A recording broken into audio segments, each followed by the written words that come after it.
Nguko mubibona rero aha ni kuri demaraje. Uyu musore wacu akaba ari gucomeka moto hahandi ukorera ibintu bigeze muri bitatu cyangwa se bine icyarimwe, aho ufata umuriro, ugafata amburiyaje yawe, ugafata feri, ugashyiramo vitesi twagiye. Nk'uko mubibona, murabona ko afashe akariro, ashyizemo vitesi akaba aragiye. Rero nuko iki kizamini gikorwa cya moto. Murabibona neza rero, nyaboneka video zacu rero tuba twafashe urugendo tujya kuzireba. Wagize amahirwe yo kuba wazibona, mudushyigikire mukora subscribe kugira ngo tugende tubagezaho video nyinshi zigiye zitandukanye zo mu duce tugiye gutandukanye.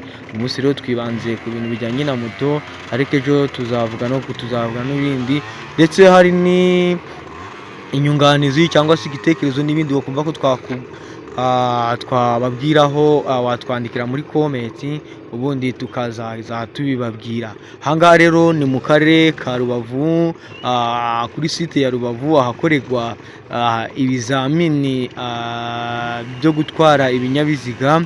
Ahangaha rero niho bigira demaraje.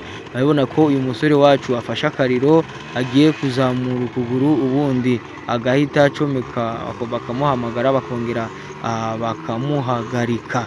Nyamuneka rero, nimba video zacu wazikunze, kora subscribe kugira ngo tujye dukomeza kubana nawe mu zindi video zigiye zitandukanye.